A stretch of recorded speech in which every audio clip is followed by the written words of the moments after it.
Hey everybody, Michael here from Get Fit Over 40, and ReplicaAirguns is going to do this video for both channels because it is tech related, and this is a product that I'm going to be using for my videos, for shooting videos, for recording audio primarily. What we're looking at today is the Synco, and this is the G1A2. So it's basically what it is a wireless microphone setup. You can kind of see what you get here. So you have two transmitters and one receiver. There is the non-A2 version, I think it's just the G1A1 maybe, and that one just comes with one transmitter and one receiver, but for $60 more here in Canada, I got this whole setup for $209 instead of $149. For the $60, I get an extra transmitter, these little guys, and they can clip on. I'll show some pictures on the screen as I'm describing this because I don't have, this camera that I'm using isn't for really that close up, so I'll do some close-up photography to show you some of the stuff I'm describing and put that over top of the video as we go. But these little transmitters are really cool. This one isn't on right now because I don't need two of them right now, but if I was interviewing somebody, they could be wearing this. They could be apart from me or together, and we can pick up both of our voices really easily. And what I might also do with it is, for instance, put this down on the other side of the gun range when I'm shooting my guns, maybe even clip it near the target so that you can hear the impact of the BBs on the target a little bit better during the videos. I might try that and see how that works.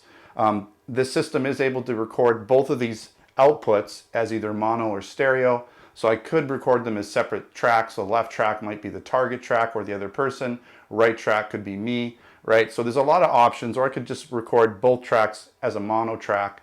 Now my setup that I'm using right now is I'm recording into my iPad. You can kind of see what's going on here, and so I've got this, I've got it hardwired through USB, so this is picking it up. This is the receiver on this end. It's picking up my voice. I obviously don't need to be this close, but it's working, and we're recording right into it. But my hardware only records in mono.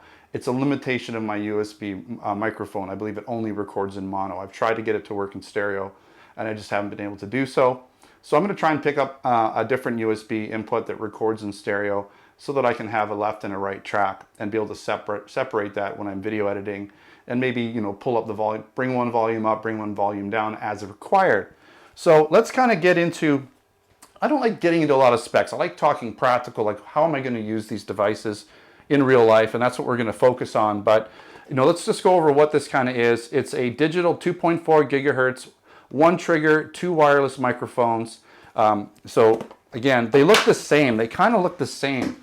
So your transmitter and your receiver look almost the same, but they are different. They have different sort of inputs and outputs and all of that kind of stuff. And so let's go over some more specs.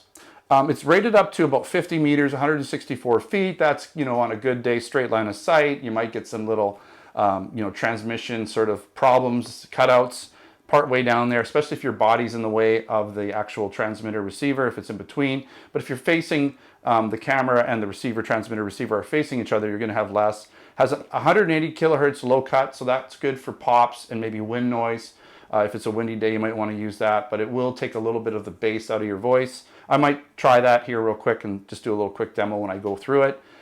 It has a built-in mic as well. So these transmitters, I'm going to show a picture, but they have a little built-in microphone on the top, so you don't need to use a lapel mic. So if you just really want to just quickly clip it on and go and not have to do a lot of, you know, finicking around or wiring yourself up, you can clip it on, and I will show you the difference in the audio, but it is better with the lapel. It's a little bit louder with less background noise, but, you know, in a pinch, in a quick scenario, you might want to just use this mic. It does sound good, but my experience so far is that you get a little bit more room noise. So you get that sort of like, I guess it's just the noise, background noise that comes into it. And not even the room noise so much, but your noise floor. That's what I'm trying to say. The noise floor, so that hiss is just a little bit louder. And it's compatible with a bunch of different things. So let me just quickly tell you what you get in the box. You get this nice hard shell case. Inside the case, you obviously get the two transmitters and the one receiver. You have a cord. One is for a phone, so if you want to go into like an iPhone or smartphone, and one is for going into a camera because the inputs are a little bit different. They have different ends.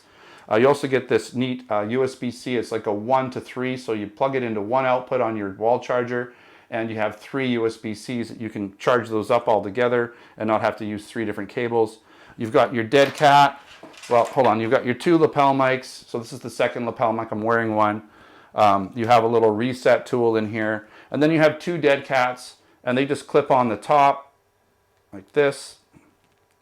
If I can get that, if I can see what I'm doing, my eyes don't work so good. So they just clip on the top, and that just, if you've got like wind noise and different things, if you're outside, that'll eliminate some of that wind noise for you, okay?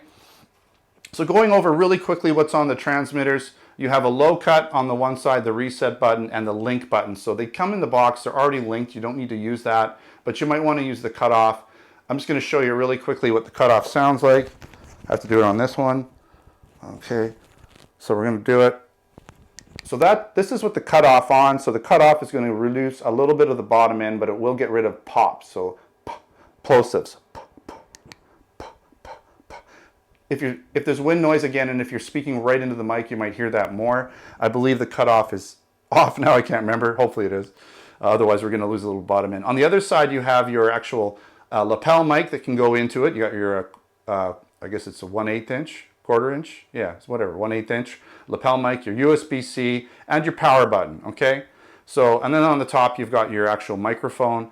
And that's pretty much it. On the back, you have this really nice little clip for clipping on your shirt. I'm clipping it right onto my iPad. You can actually put it into the shoe on a camera. So the camera shoe, whether it's a hot shoe or cold shoe, you can plug it in there and plug everything in and keep everything nice and tight. So that's really cool. I think that's it for the transmitter. For the receiver, you've got the USB on the one side and the power button. The power button is also the mono stereo button. Now, unfortunately, the one thing is you really don't know where you are in terms of mono stereo unless your software or your camera shows you the different inputs and the levels. Then you can see if you're on mono or stereo.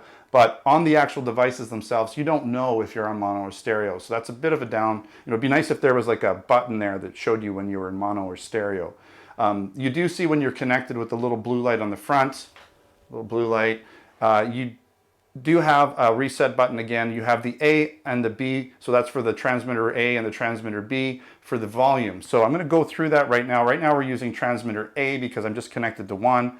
So, and I believe I'm on the second volume level. I'm going to click it, and now we should be a level up. So it's going to be a little, it might even peak a bit, and I'm going to click it again, and we should even be hotter at this point, even louder. And then I'm going to click it one more time. And now we're at the quietest setting, so you won't hear very much background noise or noise floor noise, but I will be quieter. I like the second setting. This is now the second volume setting. I'm not sure what the dBs are. Maybe I'll put that up on the screen. I don't remember, but they're different decibel or minus decibel level readings. And so you're going to find out which one works for you. It might depend on your mic placement. If it's down further, you can go a little hotter.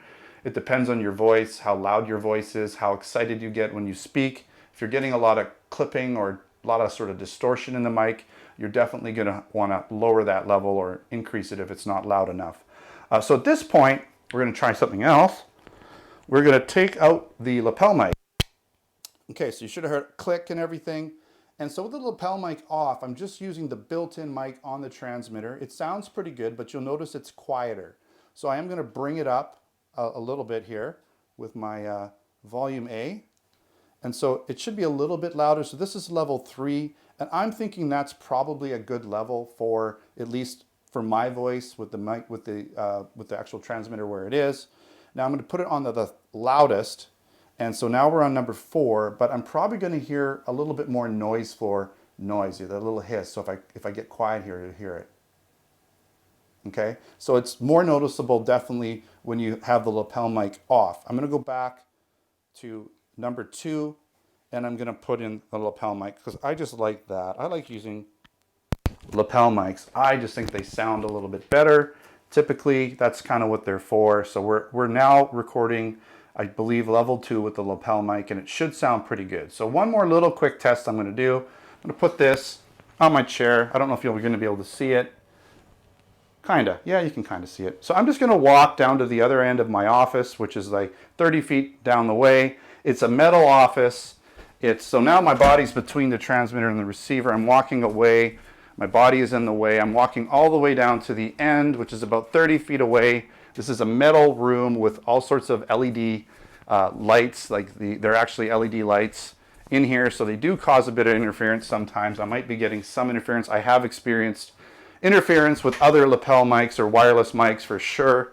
So I don't know if that's the case, but I did do a little quick test earlier, and I didn't notice a lot of interference. Actually, I didn't notice any, but that doesn't mean it's not going to happen this time. Sometimes the mics can actually connect at a slightly different frequency and have interference. So hopefully that isn't the case, because I'm trying to avoid interference, obviously, as much as possible. Otherwise, I might have to go back to a different mic setup that's more that's not wireless based. But hopefully this is going to work, because I really like the setup. Again, it allows me to, you know, not have to carry around either a phone attached to the lapel. I've just got this little guy right here.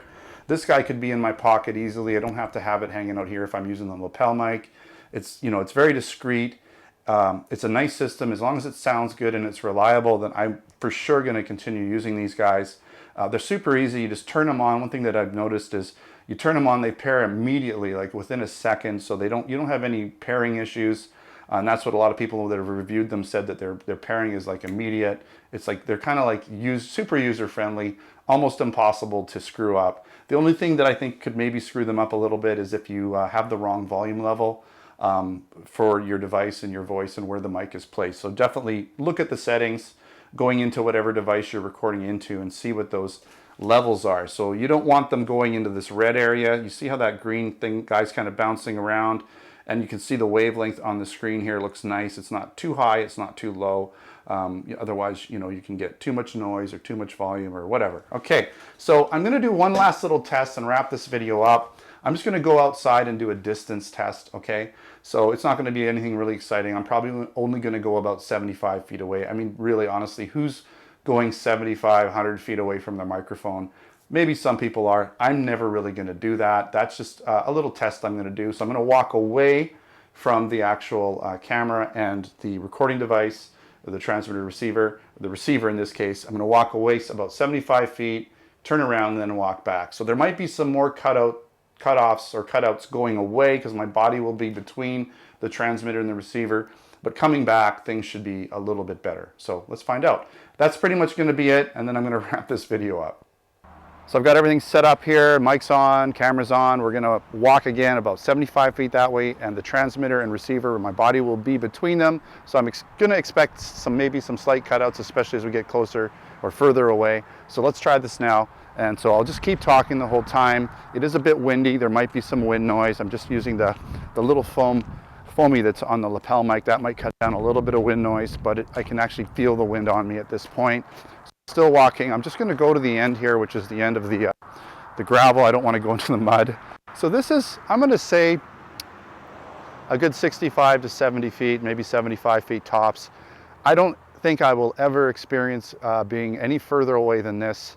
Hopefully you can hear me at this point. Hopefully there's no cutouts. If there is, then you didn't hear anything I said. So we're going to just keep going. So this is about 50 feet, I'm going to say, roughly, yeah, 50 feet. Keep going, keep going, keep going. I'm going to say this is about 30 feet, okay? 30 feet away. Keep going, keep going. This is about 20 feet away, maybe a little bit more, and we're now about 10 feet away. So that should give you a pretty good idea of the range test for this microphone, what it sounds like, especially with wind noise. I'm going to expect a little bit of wind noise for sure, but hopefully not too much. All right, thanks for watching another ReplicaAirguns video, GetFitOver40.com video. Make sure to check out both of those websites at GetFitOver40.com and ReplicaAirguns.com. Also check out my, obviously, YouTube channels, Facebook channels, Twitter channels, and Instagram channels. Thanks for watching. Until next time, take care.